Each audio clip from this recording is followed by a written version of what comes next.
ठीक है, कितने बिंदु पर? एक बिंदु पर ऐसे प्रतिच्छेद कर रही है, इसको क्या बोलते हैं हम? स्पर्श रेखा। एक बिंदु पर प्रतिच्छेद करने वाली रेखा को स्पर्श रेखा कहते हैं। वृत्त को दो बिंदुओं पर, ठीक है, अगला दे रखा है, वृत्त को दो बिंदुओं पर प्रतिच्छेद करने वाली रेखा क्या कहते हैं? तो उस रेखा को हम छेदक रेखा कहते हैं। वृत्त के दो बिंदु पर प्रतिच्छेद करने वाली रेखा को छेदक रेखा कहते हैं। अगर ये ऐसे रेखा खींच दें तो कितने बिंदुओं पर? एक और दो, दो बिंदुओं पर प्रतिच्छेद कर रही है, इसलिए इसको बोलते हैं हम छेदक रेखा, क्योंकि वृत्त को छेद करके चली गई। और फिर एक ऐसी रेखा होती है जो वृत्त को एक भी बिंदु पर प्रतिच्छेद नहीं करती है ना? वह रेखा जो वृत्त को एक भी बिंदु पर प्रतिच्छेद नहीं करती है अप्रतिच्छेदी रेखा कहलाती है। इस वृत्त के बाहर अगर ऐसे लाइन खींच दें तो एक भी बिंदु पर प्रतिच्छेद नहीं कर रही, तो इसको बोलते हैं अप्रतिच्छेदी रेखा। तो यहाँ से आ रहा है स्पर्श पर एक बिंदु, छेदक रेखा के लिए दो बिंदु और अप्रतिच्छेदी रेखा के लिए 0 बिंदु, कोई भी बिंदु नहीं। एक बिंदु पर प्रतिच्छेद करती है स्पर्श रेखा, 2 पर करती है, छेदक रेखा 1 पर भी नहीं करती, अप्रतिच्छेदी रेखा। फिर बोल रहा है कि एक वृत्त की कितनी समांतर स्पर्श रेखा हो सकती है? तो एक वृत्त की 2 समांतर स्पर्श रेखाएं हो सकती है ना। एक वृत्त की कितनी? 2 समांतर स्पर्श रेखाएं हो सकती है। तो एक वृत्त की 2 समांतर कैसे? तो एक वृत्त अगर हम बनाएं, तो एक वृत्त हमने बनाया है ना, इसकी 2 समांतर मतलब एक तो इस तरफ हो गई और दूसरी इस तरफ हो गई, तो ये 2 समांतर स्पर्श रेखा हो सकती है, इसके अलावा नहीं हो सकती। तो ये मोस्ट इंपॉर्टेंट 4 ऑब्जेक्टिव।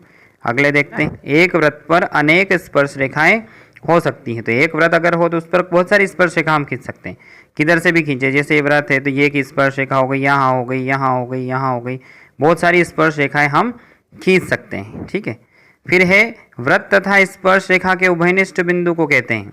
तो वृत्त और स्पर्श रेखा के उभयनिष्ठ बिंदु को हम क्या कहते हैं?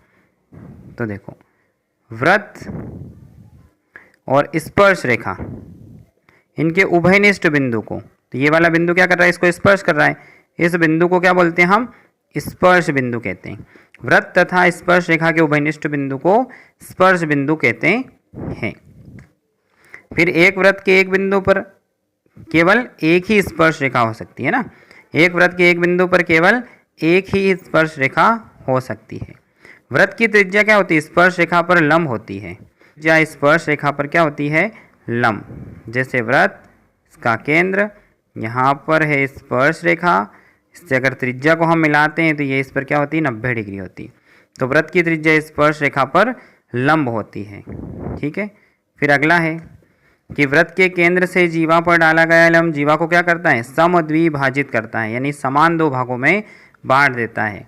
वृत्त के केंद्र से, ये हो गई इसकी जीवा, इस पर डाला गया लंब इसको क्या करता है? बराबर बराबर भागों में बांट देता है। वृत्त के केंद्र से जीवा पर डाला गया लंब है ना, वृत्त के केंद्र से जीवा पर डाला गया लंब जीवा को क्या करता है? समद्विभाजित कर देता है।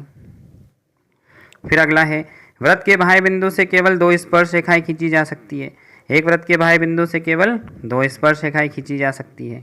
बाहर बिंदु से केवल 2 ही स्पर्श रेखा खींच सकते हैं, उससे ज़्यादा नहीं। फिर वृत्त के बाह्य बिंदु से, देखो, वृत्त के बाह्य बिंदु से खींची गई स्पर्श रेखाओं की लंबाइयाँ क्या होती है? बराबर होती है, समान होती है। तो वृत्त के बाह्य बिंदु से खींची गई स्पर्श रेखाओं की लंबाइयाँ समान होती है। वृत्त की सबसे बड़ी जीवा क्या कहते हैं?